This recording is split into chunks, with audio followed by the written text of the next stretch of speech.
Allah Subhanahu wa taala berfirman, lihat ayat halaman 30 ya, kembali kepada ayat. Dan Tuhanmu telah memerintahkan supaya kamu jangan beribadah kecuali hanya kepadanya. Dan hendaknya kamu berbuat baik kepada ibu bapakmu dengan sebaik-baiknya. Jika salah seorang di antara keduanya atau kedua-duanya sampai berumur lanjut dalam pemeliharaanmu. Jadi indaka itu dalam pemeliharaanmu. Indaka artinya dia tinggal bersamamu. Ini kata para ulama dalil seorang berusaha agar orang tuanya hidup bersama dia. Karena tatkala dia membiarkan dia membawa orang tuanya tinggal di rumahnya, dia telah membawa pintu surga ke rumahnya. Ya. Jangan malah over-over lempar-lempar ke kakak atau adik. Ini kejadian banyak kejadian seperti kamu aja yang ngurus ibu, kamu aja kenapa ibu cerewet, ibu ini, ibu ya. Namanya orang tua. Ibu sekarang nanti juga besar cerewet kalau sudah tua. Ya. Dulu nuduh orang tua cerewet, nanti ibu juga kalau sudah tua pada cerewet. Ya. Sekarang aja belum tua sudah pada cerewet, apalagi kalau sudah tua. Oleh karenanya itu sudah kondisi yang umum. Orang tua kalau sudah tua mereka apa? Cerewet ya. Ngomong banyak, kemudian ngomel-ngomel. Akhirnya sang anak tidak sabar. Apalagi didukung sama istrinya. Sudah jangan, saya enggak mau tinggal sama ibumu ya. Didukung sama istrinya untuk durhaka kepada orang tua. Akhirnya orang tuanya tidak boleh tinggal di rumahnya ya. Padahal Allah memotivasi agar orang tua tinggal bersama kita, ayah atau ibu. Kecuali kalau kita sudah tawarkan, ibu enggak mau, itu lain cerita. Ada ibu-ibu yang sangat baik. Kita tawarkan, Bu, tinggal di rumah, Bu. Ibu belum bisa, ibu masih rindu pingin tinggal di rumah lama, banyak kenangan tidak bisa ditinggalkan. Itu lain cerita. Ini kita sudah tawarin. Ada ibu lagi, Bu, tinggal di rumah sama saya. Ibu takut nanti menyinggung istrimu. Lebih baik kita jauh tapi kita saling sayang daripada satu rumah nanti bertengkar. Ada ibu yang mengerti seperti itu ya. Oleh karenanya, tapi kita tawarkan. Ya, jangan kita bilang alhamdulillah ibu enggak mau di rumah, jangan. Ya, pintu surga kita lepaskan, pintu surga bawa ke rumah ayah dan ibu ya. Sabar dengan apa yang mereka lakukan ya. Oleh karenanya Allah mengatakan indaka ya. Maka sungguh aneh di sisimu, kata Allah di sisimu berusaha orang tua tinggal bersama kita. Maka sungguh aneh. Kita tahu seorang wanita terkadang anaknya 10 dia bisa mengayomi anaknya seluruhnya 10 orang tersebut. Tapi tatkala dia sudah tua, anaknya 10 tidak bisa ngayomi satu orang. Dia over ya. Lempar sana, lempar sini.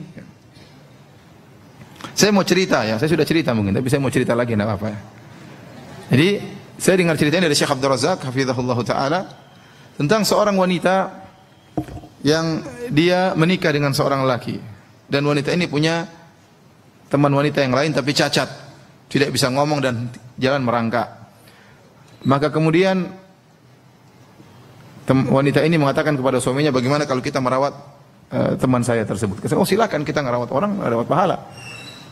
Tinggal di rumah. Akhirnya suaminya merasa risih, gimana dia tinggal di rumah bersama kita sementara dia bukan mahram saya. Kata istrinya, ya kalau begitu nikah saja. Nikah ya. Dengan wanita yang cacat, tidak bisa ngomong, tidak bisa ini, dalam kondisi merangkak. Akhirnya dinikahilah oleh sang suami. Ya. Istrinya senang suaminya menikahi wanita tersebut supaya bisa tinggal di rumah. Dan suaminya merasa dia sebagai suami yang adil, dia harus menjalankan tugasnya sebagai suami. Maka dia menggauli istri yang pertama dan juga menggauli istri kedua yang cacat tersebut. Ya, dari fisik mungkin tidak menarik, tapi dia tahu wanita ini juga punya syahwat, ya, harus dipenuhi ya, hasratnya. Maka dia gauli dua-duanya. Qadarullah ternyata istri pertamanya itu yang baik tadi ternyata mandul, tidak punya anak. Tidak punya anak. Ya. Kemudian akhirnya istri yang cacat ini justru punya anak. Anak pertama dan anaknya tidak cacat. Anak kedua tidak cacat sampai anak keempat kalau enggak salah. Setelah dia melahirkan anak yang keempat meninggal. Meninggal wanita cacat tersebut. Maka yang merawat anak-anaknya istri yang pertama yang tidak cacat. Subhanallah, Allah memberikan rizki anak-anak melalui wanita yang lain. Setelah anak-anak ini besar, anak-anak ini kata Syekh Abdul Razak kalau nggak salah di Jeddah, rebut-rebutan untuk melayani ibu mereka yang bukan ibu kandung ini. Ya. Sampai kalau sudah jatah, pokoknya hari ini sama kakak yang pertama. Pokoknya sudah jatahnya sebelum waktu tank sudah nunggu di bawah. Ibu harus pindah ke rumah saya.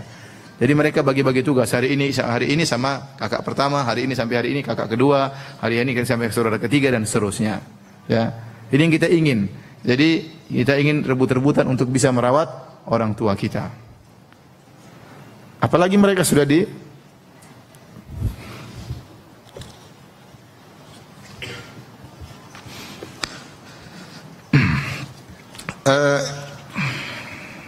Hadirin dan hadirat yang dirahmati oleh Subhanahu wa taala. Jadi seorang berusaha mengizinkan orang tuanya untuk tinggal bersamanya, kecuali kalau orang tuanya tidak mau dengan alasan tertentu, maka kita hormati perasaan orang tua ya. Karena orang tua juga punya pandangan sendiri, punya pendapat sendiri. Yang penting kalaupun mereka tidak tinggal bersama kita, kita harus tetap terus menyokong, membantu dengan semampunya.